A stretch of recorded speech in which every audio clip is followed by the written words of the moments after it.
If I hadn't yelled out, said Moong, chuckling. Star Officer Well would have devoured the body as well. It's all right, said Pilgrim. Let's saw off his 2 horns and skin him. We'll take those things along, but the meat will be left here for the enjoyment of the worthy Dragon King and his prince. A rope was threaded through the iron hook in the nose of Dust Deterrent, so that Horn the Wood Dragon could lead him. The same treatment was given Heat Deterrent, and Well the Wood Hound held onto the rope. Let's bring them up to see the chief of the Gold Level Prefecture, so that he can make a thorough investigation of how they have impersonated Buddha to hurt the people all these years. Then we'll decide what to do with them. All of them agreed. They took leave of the Dragon King and his prince and left the Western Ocean, leading the 2 rhinoceroses.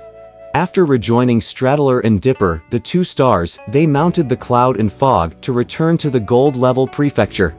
Treading the auspicious luminosity, Pilgrim cried aloud in midair. Chief of the Gold Level Prefecture, subordinate officials, and all you people of this region, hear me. We are sage monks sent by the Great Tang in the land of the East to seek scriptures in the Western Heaven. The creatures who pretended to be various Buddhas making their auspicious descent, and who demanded sacrifices of the golden lamps each year from the households of this district and prefecture, are actually these rhinoceros fiends. When we passed through here and went to look at the lamps on the night of the 15th, these fiends abducted both my master and the lamp oil. I, therefore, asked the gods of heaven to bring them to submission. We have now cleaned up their mountain cave, and all the monstrous demons have been exterminated. From now on your district and prefecture should not make any sacrifice of the golden lamps, for it only taxes the people and drains their wealth. Inside the Mercy Cloud Temple, 8 Rules and Sha Monk had just escorted the Tang Monk through the gate.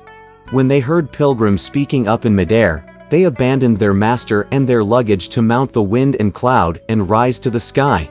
When they questioned him, Pilgrim said, "One has been bitten to death by Constellation Well, but we have taken along its skin and the sawed-off horns.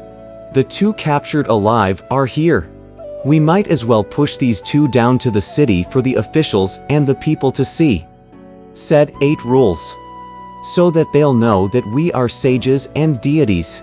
Moreover, we must trouble the 4-star officers to lower their clouds to the ground and go with us to the prefectural hall for the disposal of these fiends. The truth and their guilt have been firmly established. There's nothing more we should discuss." "Of late," said one of the 4 stars.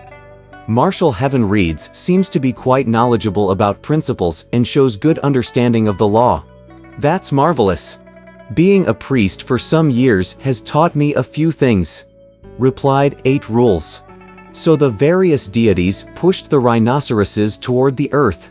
When they all descended to the prefectural residence on a bouquet of colored clouds, the officials of this district and prefecture, along with the populace in and out of the city, were so terrified that each household set up incense tables and bowed to receive the gods from heaven.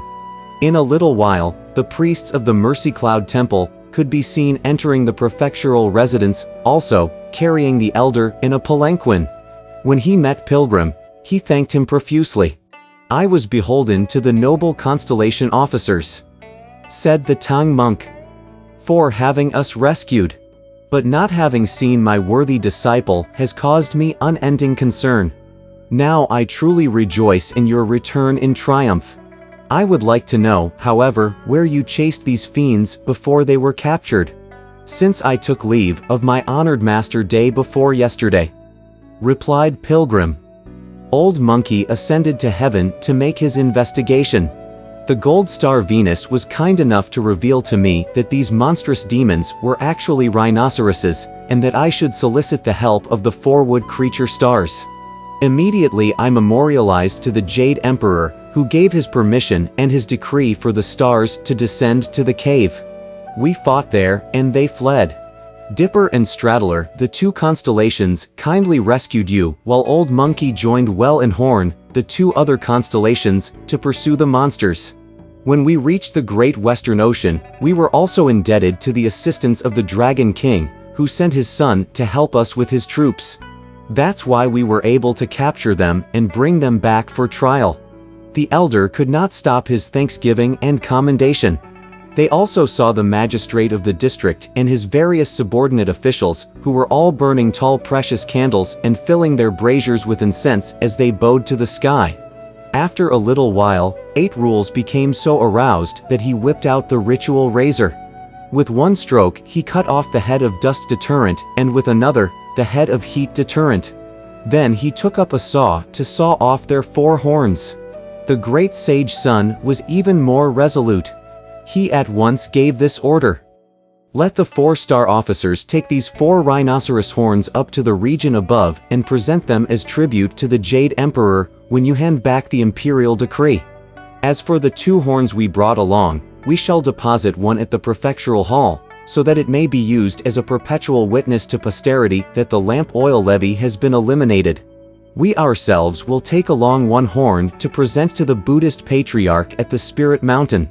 The 4 stars were enormously pleased. Bowing immediately to take leave of the great sage, they mounted the colored clouds to go back. The chief official, however, would not permit the master and his 3 disciples to leave. He ordered a huge vegetarian banquet and asked various village officials to bear the visitors company. Meanwhile, he issued a public proclamation informing the civil and military population that no golden lamps are permitted for the following year, and that the necessity for oil purchases levied on the big households was forever removed. The butchers, too, were told to slaughter the 2 rhinoceroses. Their hides were to be treated and dried, so that they could be used to make armor, while their meat was distributed to both officials and the common people. In addition, he appropriated some of the funds already collected for oil purchases to buy land from the people.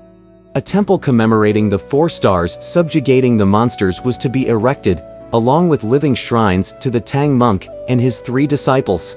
Placards with proper inscriptions were set up, so that their good deeds could forever be transmitted and gratefully acknowledged. Since they could not leave at once, master and disciples made up their mind to enjoy themselves. Each of those 240 lamp oil households took turns to entertain them. After a banquet was given by one family, another would be offered by a different household without pause. 8 Rules was determined to have complete satisfaction. Stuffing up his sleeve a few of those treasures that he had looted from the monster's cave, he used them as tips for each of the vegetarian banquets. They lived there thus for over a month, and still they could not set out on their journey. Finally, the elder gave this instruction. Wukong, take the rest of the precious jewels and give them all to the priests of the Mercy Cloud Temple as a token of our thanks. Let's not tell those big households, but let's slip away tomorrow before dawn. If we indulge in pleasure like this, our enterprise of scripture seeking will be delayed, and I fear that we shall offend the Buddhist patriarch and bring on further calamities. That will be most inconvenient. Pilgrim carried out his master's instructions one by one. By the hour of the 5th watch next morning he was already up, and at once asked 8 Rules to prepare the horse. Having enjoyed his food and drink in great comfort, our idiot slept so soundly that he was still half dazed when he said, "Why prepare the horse so early in the morning? Master tells us to get moving," snapped Pilgrim. Rubbing his face, Idiot said, "That elder should behave himself. All 240 of those big households have sent us invitations, but we've managed to enjoy a full meal barely 30 times. Why does he want to make old hog endure hunger so soon?" On hearing this, the elder scolded him, saying, "Overstuffed coolie. Stop babbling.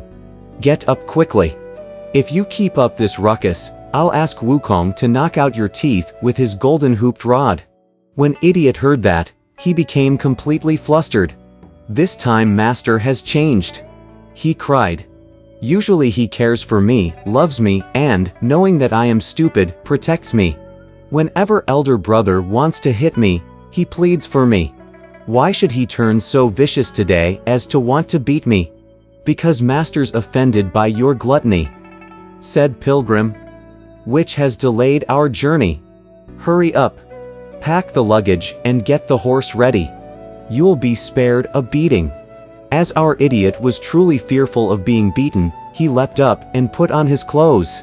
Then he shouted at Shamunk. Get up quickly. A beating's on its way. Shamunk, too, leapt up, and each of them finished his preparation. Waving his hand, the elder said, Quiet. Let's not disturb the temple priests. He mounted the horse hurriedly.